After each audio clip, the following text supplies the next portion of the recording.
आज जिस पर्सनालिटी की हम बात करेंगे, इन्होंने करियर की शुरुआत बॉलीवुड के सुपरस्टार सलमान खान के साथ की।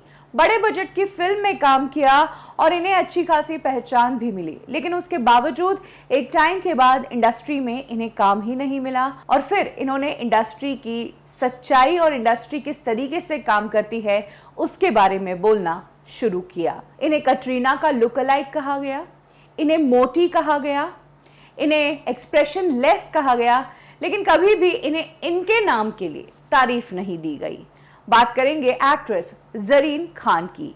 ज़रीन खान की लाइफ से जुड़ी वो बातें मैं आपको बताऊंगी जो आपने शायद ही सुनी होंगी।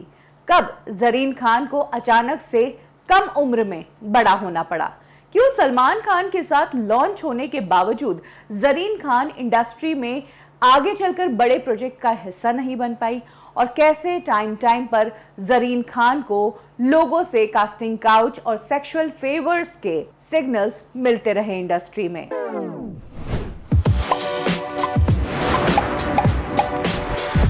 ज़रीन का बचपन बिल्कुल सही चल रहा था। ज़रीन की मॉम, उनकी बहन, उनके पिता के साथ उनकी जिंदगी अच्छी खासी चल रही थी, लेकिन एक दिन ऐसा आया जिस दिन उनकी लाइफ में और उनकी फैमिली में सब कुछ बदल गया। ये वो दिन था जिस दिन ज़रीन के पिता ने उनकी फैमिली को छोड़ने का डिसीजन ले लिया था। वो उन्हें छोड़कर चले गए थे। ज़रीन 12th स्टैंडर्ड में थी, छोटी थी उम्र में, लेकिन उसी दिन ज़रीन बड़ी हो गए। कहते हैं ना कि कई बार आपको उम्र बड़ा नहीं करती है, बल्कि आपकी जिम्मेदारियां आपको बड़ा होने पर मजबूर कर देती है। ज़रीन खान के साथ भी यही हुआ।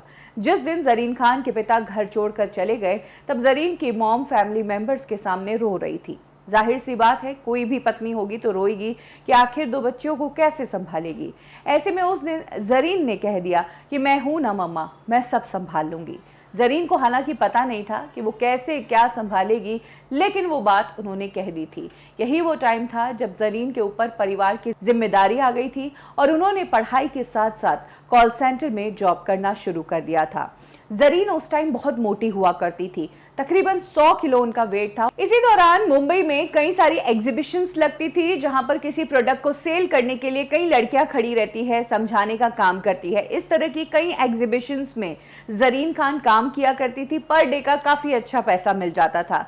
तभी फिकी फिल्म्स हुआ था और उसके इवेंट के एक काउंटर पर ज़रीन खान की ड्यूटी लगी थी और वहीं पर कई फिल्म पर्सनालिटीज आए थे और ज़रीन को स्पॉट किया था। और अगले दिन ज़रीन खान को कॉल आता है डायरेक्टर अनिल शर्मा की टीम की तरफ से और उन्हें व्हिस्लिंग वुड्स स्कूल बुलाया जाता है। व्हिस्लिंग वुड्स जो कि सुभाष घई का फिल्म स्कूल है, वहां पर ज़रीन खान जाती है और देखती है कि सलमान और कटरीना वहां पर है। युवराज फिल्म की शूटिंग वहां पर चल रही होती है।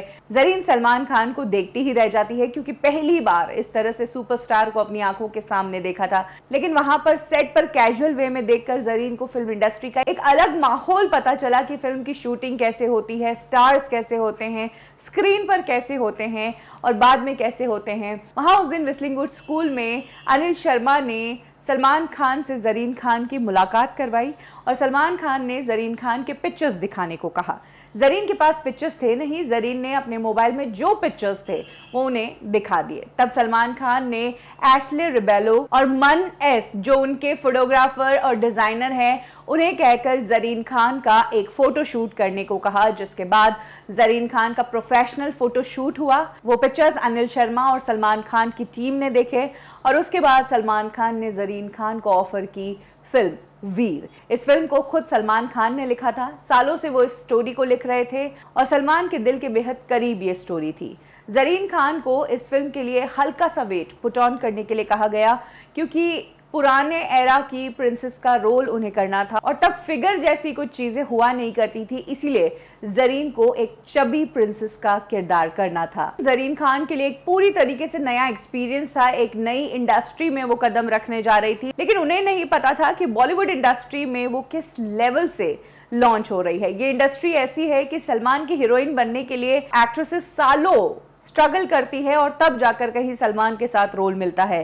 वहीं ज़रीन खान को डायरेक्ट सलमान के साथ रोल मिला था। ज़रीन की चर्चाएं तो थी ही और क्रिटिक्स भी बहुत ताक लगाकर बैठे थे कि सलमान की हीरोइन है तो इसमें ऐसा क्या है कि इसको कास्ट किया गया। इंडस्ट्री में बहुत सारी हीरोइंस हैं, क्यों ज़रीन को ही कास्ट किया गया।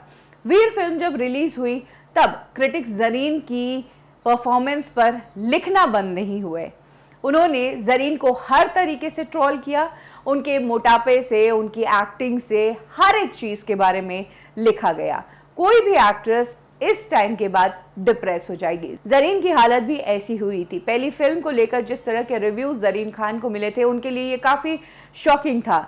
सबने उनके फिगर के बारे में लिखा, उनके लुक्स को कटरीना से कंपेयर किया गया, उनकी एक्टिंग को एक्सप्रेशनलेस कहा गया।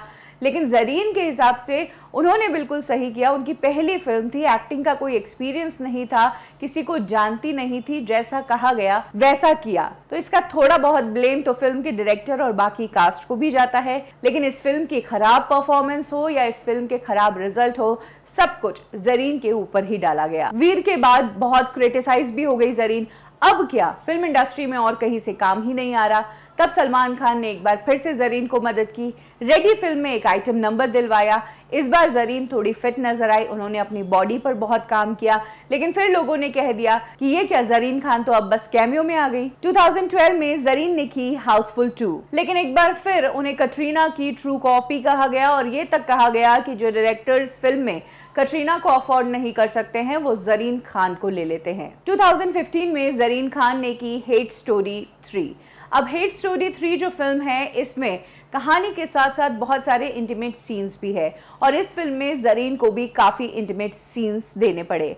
इनफैक्ट कई बार जरीन को कुछ सीन्स बहुत अनरियलिस्टिक लगे, जिनकी ज़रूरत नहीं थी, जिन्हें अवॉइड किया जा सकता था। लेकिन उसके बावजूद जरीन खान को इस फिल्म में अच्छा खासा एक्सपोज करना पड़ा और ऐसा ही कुछ हुआ जरीन खान के साथ अक्सर 2 फिल्म में भी। इनफैक्ट अक्सर 2 के बारे में तो जरीन खान ने खुद कहा कि डायरेक्टर मुझे हर दूसरे सीन में बिकनी पहनने के लिए मजबूर कर रहा था। और तो और इस फिल्म की शूटिंग के दौरान डायरेक्टर ने यह भी कहा कि अगला सीन जो है आपका किसिंग सीन है, तो क्या इसका रिहर्सल कर ले। जरीन खान अब तक इंडस्ट्री में इतने साल रहकर बहुत खूब समझ चुकी थी कि आउटसाइडर जो होती हैं या फिर जो लड़कियां नई होती हैं या फिर जिन लड़कियों को काम की जरूरत होती है, उन्हें काम के नाम पर यहाँ पर कैसे एक्सप्लॉइट किया जाता है। तब जरीन खान ने मना कर दिया कि मैं किसिंग सीन का कोई रिहर्सल नहीं करने वाली हूँ, जिस दिन शूट होगा उसी दिन करेंगे। और ये वो टाइम था कि अगर इन फिल्मों की चर्चाएं भी हुई तो वो भी सिर्फ इसलिए कि इस फिल्म में बहुत स्टीमी सीन्स है, इस फिल्म में बहुत इंटीमेट सीन्स है।